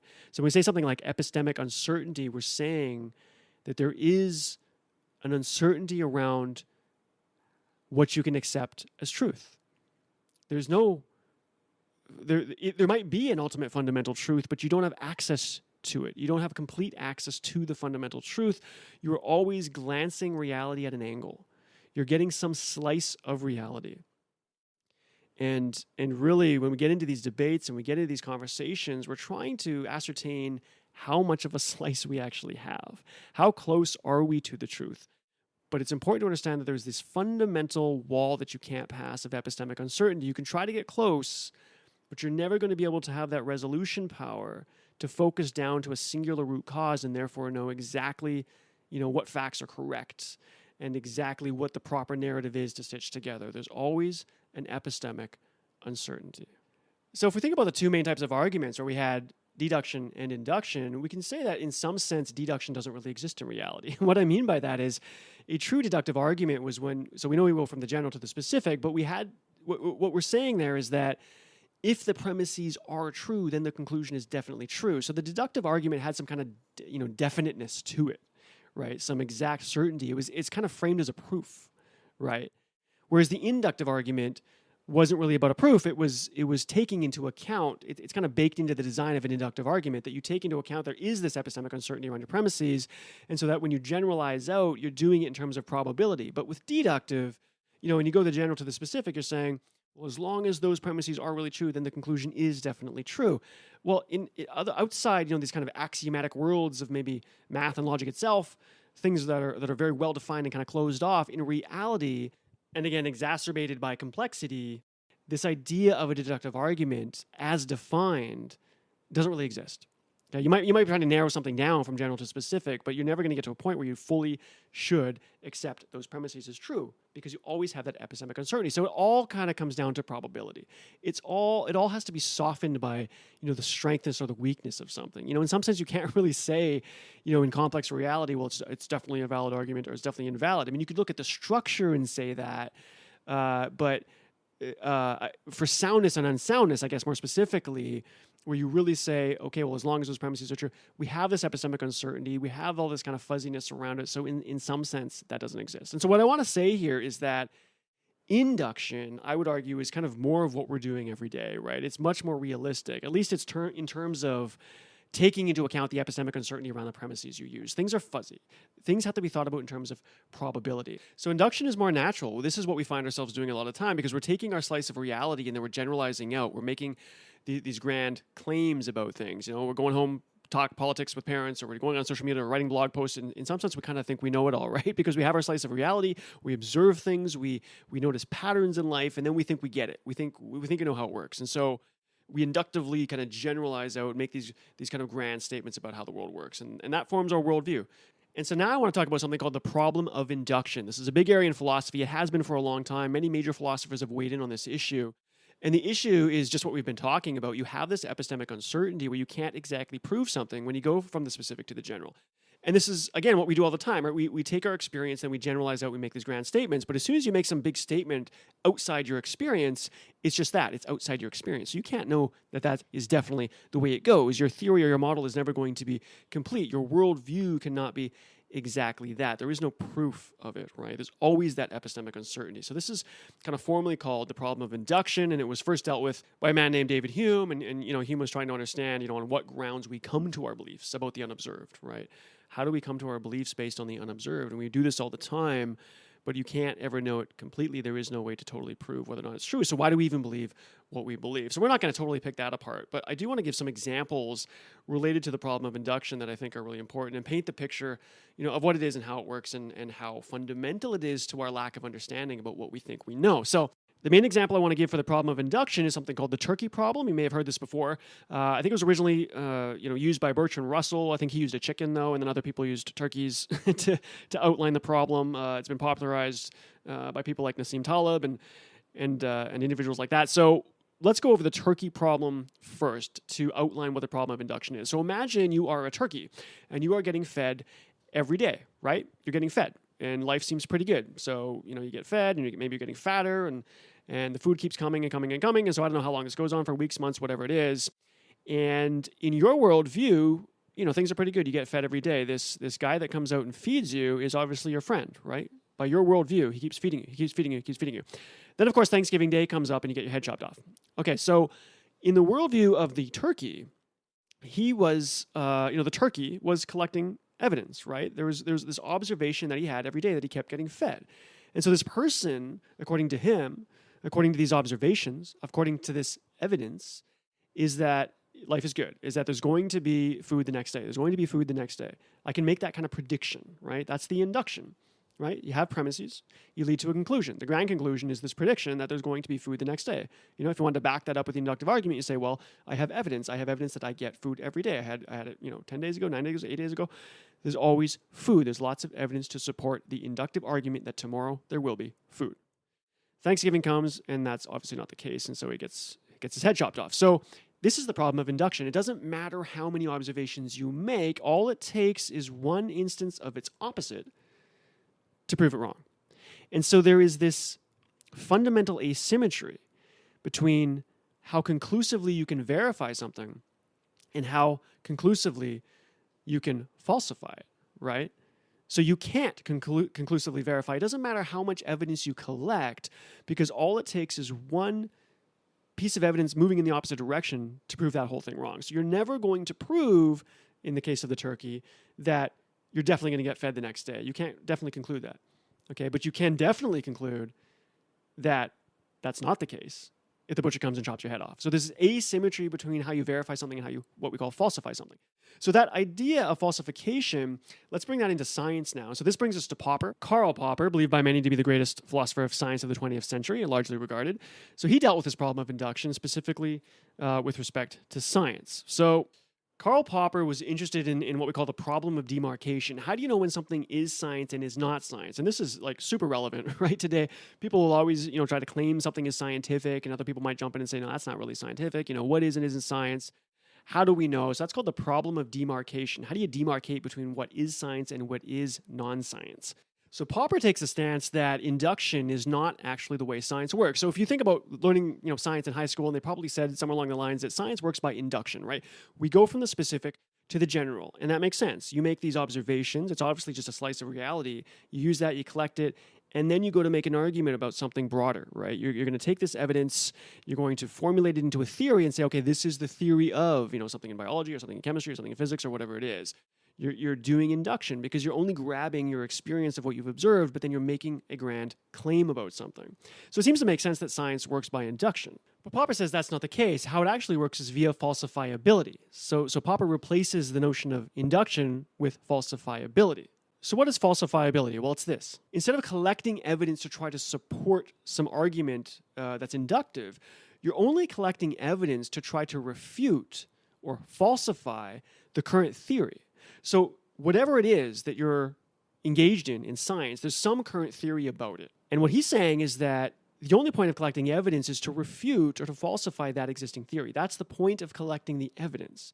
And so we can see that this is quite different than induction, because induction, if we remember that as a structured argument, we're saying, it's either going well or not, right? It's either a strong argument, it's a weak argument. If it's a stronger argument, then you're kind of backing up the premises. Remember how we, essentially equated facts to premises to evidence. If I want to make a stronger inductive argument, I'm going to go get better evidence, right? I'm going to keep collecting that evidence to support the thing that I'm talking about, to support the claim that I'm making. And it seems to make sense that science would work like that. I'm just going to get more and more evidence to support, my theory or an existing theory. Let's keep strengthening it. But that's not really how science works, or at least that's not how it should work. The point of collecting evidence should be just to refute anything that exists. In other words, the strength of a model or a theory is more about its survivability than a bunch of evidence used to support it. It's what model survives. It's what theory has survived. A number of evidences, right? A number of attempts to refute it. If it's still around after many attempts, then that's what makes a good scientific theory. If you collect evidence that counters whatever the theory supposedly predicts or suggests, then you replace it with a new theory eventually, right? So that you collect evidence to refute the existing one. If you refute it enough, then you replace it.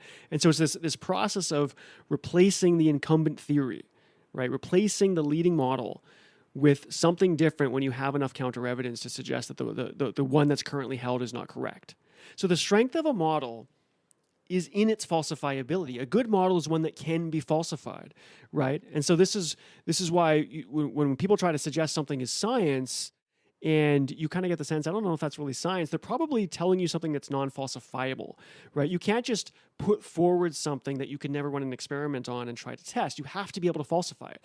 It doesn't mean you will falsify it, but it has to be testable. You have to be able to collect evidence to suggest that it does not work. And the strength of a theory, the strength of any scientific theory really lies in its falsifiability. How easily can it be falsified? Right? You want it to be falsified because there is no knowing if a scientific theory is correct. And more evidence does not support its existence. Right? It's kind of hard to get your head around because we think that as we collect more evidence, isn't that supporting the existing theory? But that is not the purpose of evidence. The purpose of evidence is only to refute what exists. So in other words, the practice of science is supposed to be go make your measurements, keep collecting evidence so that you can continually try to knock down the incumbent or leading theory. You're trying to knock it down. And so if 10 years later after trying to knock something down, it's still there, then we consider that a strong model. Not because a bunch of evidence has been collected to support the model, but because of all the evidence that's been collected, none of it has been able to knock it down. I'm going to say that again. This is really important. If a model has been around a while, let's say it's general relativity by Einstein, right? A theory about gravity. It's not because a ton of evidence has been collected to support it. It's because of everything that has been collected, nothing has refuted it. Now, I'm not getting into whether or not scientists truly follow this approach. I mean, how many scientists are collecting evidence for the sake of knocking down a theory, and how many are doing it to try to support their narrative? That is the topic of a different episode, how well science is or is not going. Okay, there are issues in how science is practiced today or how it has been practiced, but when we take a look at the philosophy of science and we really pick apart what evidence is supposed to be, then it should be something that attempts to falsify that which exists. And if whatever theory we have has yet to be falsified, then that is considered strong. That's how evidence works. So at the heart of the problem of induction is this logical asymmetry that exists between verification and falsification. We can never totally verify something, but you can totally falsify something because all it takes is one observation to do it. Okay, now I'm not commenting here on how much of those opposing observations are needed to conclusively falsify, because of course you have to trust the falsified measurement itself, right? In certain situations, like the turkey example, that's pretty clear cut. In science, you might say, I did an observation where, for example, something does travel faster than the speed of light. And so maybe relativity is wrong. General relativity must be wrong. And you say, well, did you get that measurement correct? Did you really observe something that traveled faster than light? So it's going to get a little more complicated than just you observe something and it immediately falsifies the leading theory. But the point is there is this logical asymmetry between the two. You're never going to reach a point of true verification, but you can definitely reach a point of falsification. if you have enough counter evidence, you have to replace the theory because it's just not standing up to the new evidence. So that is the purpose of evidence. So what we can say is that the problem of induction is so bad that it's kind of useless. In other words, induction is kind of useless, and it doesn't really get used. Okay. Now there's going to be some debate around this, of course. Okay, but that's what pauperism is about, and that's what we're going to get into some other philosophers and thinkers about this. But that's really what it's saying, is that the problem of induction is so bad that it's actually not really how things work. I mean, in some sense can't be, because there's so much epistemic uncertainty around things, particularly in complex situations. Complexity is degrading how well induction works. Let's think about prediction between simple and complex. If it's a simple system where there's not a lot of pieces interacting, so it's not the amount of unknownness or uncertainty in the situation is not that great, then you can make pretty straightforward predictions, because you have a lot of transparency into how things are operating. You can look at how the pieces come together to produce whatever it is you're looking at, whatever it is you're observing. So if it's a simple system, you look at how the pieces work, and then I can probably make a pretty decent prediction. But under complex situations where you have that fundamental opacity, you don't have the resolving power to see how things get pieced together to produce what we're looking at, right? Then the prediction is much harder to make, and at some level of complexity, it might just become completely unwarranted altogether. In other words, you just should not be predicting in this complex realm. Okay, so things like physics and even chemistry and aspects of biology, if the complexity isn't too bad, too high, then you can make maybe some decent predictions. Okay, but you start getting into other aspects of biology, into sociology and psychology and things like that, where the complexity is so high, then any prediction you try to make becomes highly suspect. I mean, and we'll look at some examples in the third section. We start looking at specific debates. We'll take a look at COVID-19. Now, this is a big issue in the news right now. You've got this epidemiologist trying to make predictions. You got other people trying to make predictions, and pretty much all of them are seemingly wrong. They just don't seem to be doing that well. Well, that's not that surprising, right? This is a very complex area, and the question is, should we even be doing predictions, period? So we're going to look at a debate about that very issue. Should we even be doing predictions, to make decisions about policies? Is it worth doing it? Is it worth doing it even when it's wrong, or should we be doing it at all? So we'll take a look at that. But that's the whole point, is that in simple systems, you can do predictions with a decent degree of accuracy, but in complex situations, that starts to degrade rapidly, okay? So we'll touch on that a little bit more in a bit. I want to do another example that's related to the turkey problem, something called black swan theory. This is a term that comes from Nassim Nicholas Taleb. Now, the term black swan itself was coined way back in the day to basically just mean something that was presumed not to exist. So out of all the history books at the time and anything that you ever saw, it was always a white swan, white swan, white swan, white swan. There's no such thing as a black swan. So if you refer to something as a black swan, you're basically saying it didn't exist. And that was true right through 16th century London. It just became a statement of impossibility. And then eventually, in 1697, Dutch explorers discovered apparently a black swan. And so the term black swan kind of metamorphosed to connotate the idea that a perceived impossibility might later be disproven. Okay, and so to say black swan, it's a really rare event that you didn't think existed, but all of a sudden it does exist, and then it goes against everything that you believed up to that point. So you should be able to see the overlap between the problems of induction, right?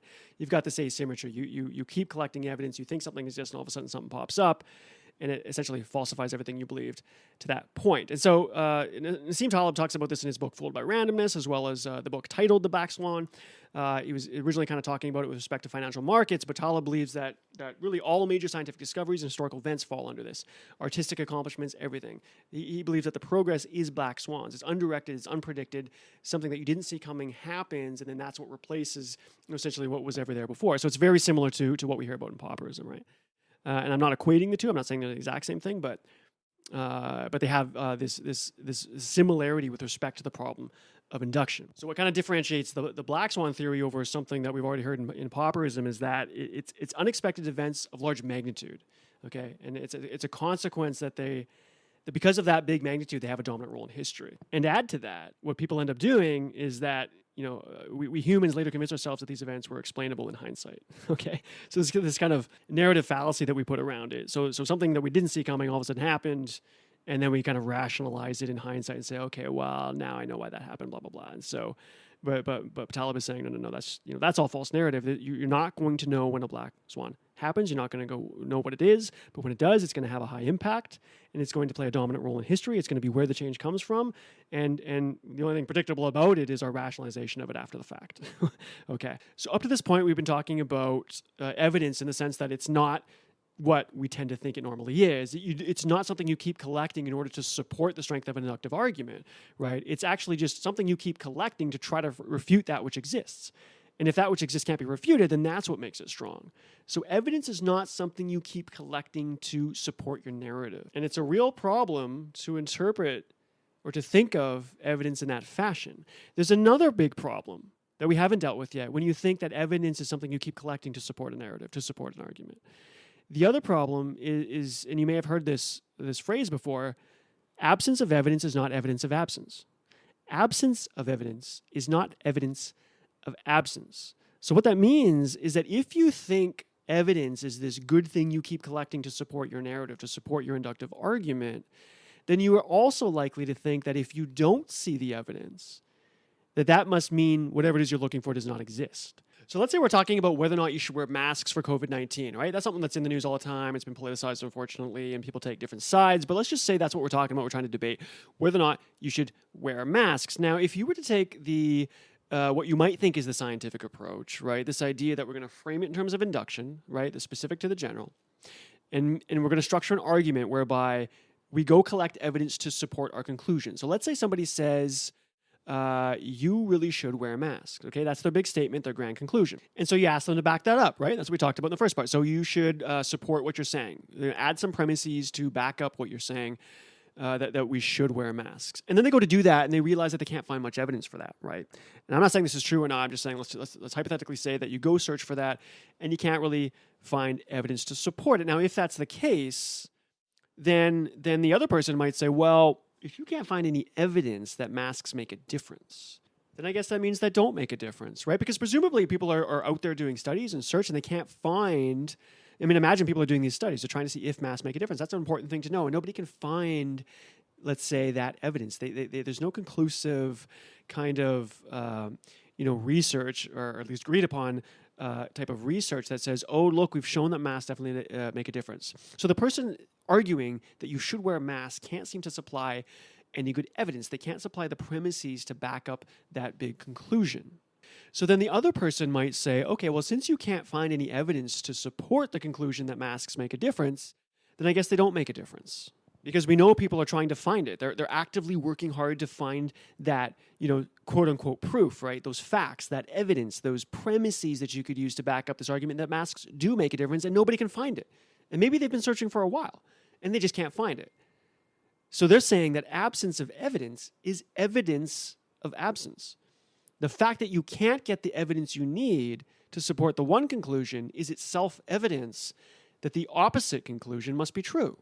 So if you think your slice of reality is close to complete, or that you have a really good understanding of the domain that you're in, okay, of the worldview, your model is capturing a lot of what something is. So if this is virology, let's say it's epidemiology and people are studying the virus and they think they really understand how viruses work, and maybe this particular virus, they have a good understanding how it propagates, how it multiplies and the transmission and all this. They have a good understanding of the dynamics of this virus. Let's say they assume that. Then they're going to think that the absence of evidence could easily be evidence of absence because they think they have a good slice of reality. They think they understand the situation, and therefore they would assume that they would be able to find what they're looking for, right? Because the tools are able to find things within this domain. They have the right tools, they have the right understanding, they have the right models, right? Even if they're incomplete, they think they have a good slice of reality. So if you believe that and you go hunting after something and you do a significant amount of work to try to find something and you don't find it, then you might believe you're justified in thinking that at some point the absence of evidence really is evidence of absence. You believe that the instruments you have at your disposal would have detected the phenomenon of interest if it were there. So this actually falls under one of the logical fallacies, right? We call this argument from ignorance, or sometimes it's called appeal to ignorance, okay? When you make an argument from ignorance, you don't allow for the possibility that the answer is unknowable, or it's only knowable in the future, or maybe it's completely true or completely false. There's these other possibilities that you're not allowing for. Just because you have an absence of evidence does not mean that that is going to be evidence of absence. Carl Sagan called this impatience with ambiguity, right? Just because you don't know doesn't mean you can take the opposite stance, right? It takes time to maybe know the answer, or it's just unknowable, and you have to accept that. Each side of the debate can try to bring in premises. You might say, well, there's got to be some evidence. There's just something you can do. We can look at these curves and we can say, okay, this country said they were wearing a bunch of masks and these ones said they didn't. And then we could look at the curves and try to compare them. But you're probably going to find facts that support either narrative. Or maybe you really get into it and you show, okay, well, there's a study and they looked at the particulate ejection that happens when you cough with a mask and without.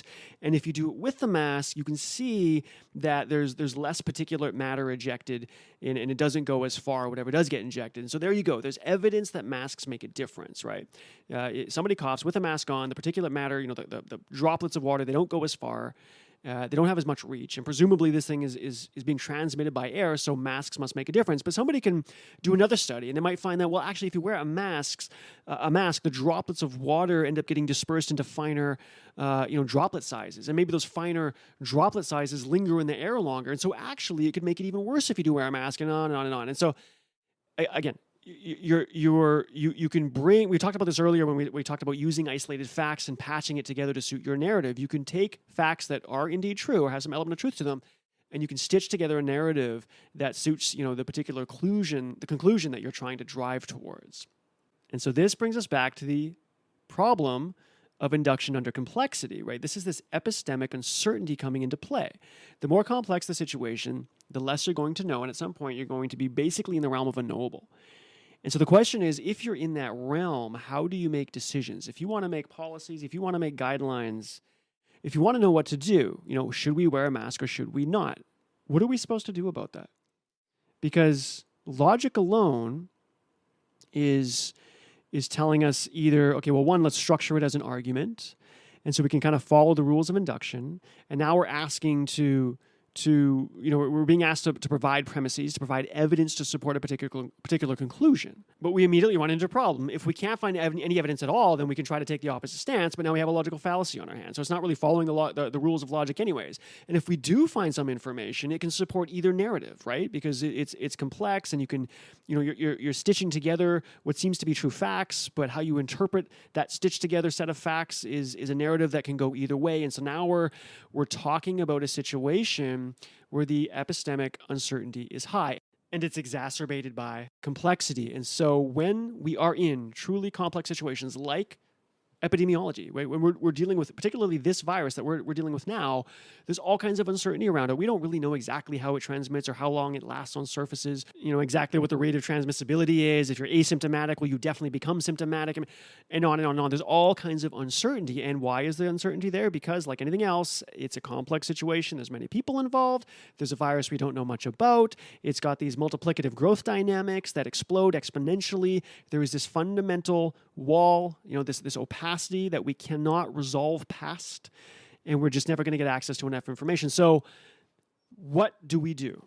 If the situation was simple, then it would be, something we could probably add up with logic, right? Because you could say, okay, here's what we know, and here are the premises, and we trust them because, we assume that those premises have a good proximity to reality, and so we can accept them or not. We can accept or reject, and we can see how conclusions are supported or not. We can have strong arguments, we can have weak arguments, we can stack them up side by side, and it works. But under complexity, we run into the limitations of logic. And that's what wraps all this back into the second part here, is that we're talking about the restrictions or the limitations of logic. And now we can see why it's happening, because the epistemic uncertainty increases in complex situations. The reality is people are going to go find evidence that masks do make a difference. They're going to go find evidence that they don't make a difference. They're going to stitch them together in all kinds of narratives, and then people are going to interpret those narratives in different ways, and that's where we are. Okay? And so it's a complex situation. There is no ultimate resolution to that. No scientific model is going to be able to completely answer to this. It's too complex of a situation. Or if it can answer it, it's going to be into the future. And at that point, maybe it's too late to make the big decision on whether or not to wear masks, right? Because the thing took off. But we want to make guidelines. We want to make policies. We want to be able to rely on science to inform us. So what do? We can't use pure logic because it's in some sense too simplistic, right? And if we jump into these complex situations and we try to model them, and we try to be really scientific, we try to structure things around inductive arguments, then we've got this problem of induction where you can't really know. And the problem of induction gets so bad under complexity that it pretty much becomes useless, or induction does specifically. And so what is the resolution here? You want to structure things around arguments because there's a power to it. But there's a severe limitation to our ability to do it because any premise that you bring to bear on your argument is going to have a massive amount of epistemic uncertainty under complexity. So a lot of people have a sense that logic is limited and that, emotion and context come into play. A lot of people don't take the time to think about what that mechanism is. So hopefully I've been able to kind of provide that mechanism in this section to show how and why logic is limited as things get more complex. So we're over an hour and 40 minutes at this point. So here's what I'm going to do. I still got 2 sections I want to cover, right? I want to, again, part 3 of this episode is going to look at actual examples of debates. And then we're going to kind of look at both sides. How does logic work? And then how do we run into the limitations of logic based on the stuff we've just been talking about? And then in the 4th part, we're going to look at the resolution to it all. How do we actually meet in the middle? How do we reach a point of mutual respect where you can agree on some points and know that you don't agree on others, but you can still reach a resolution where you can move forward. So I think we've got a really strong foundation to do the 3rd and 4th part. So what I'm going to do is stop the episode here. This will be part 1. I'll release this now. Stay tuned. I'll release part 2 shortly, and that'll be where we cover the 3rd and 4th parts. So I hope everything made sense in this episode. I hope you enjoyed that. If you have any questions, reach out. You can find me on Twitter.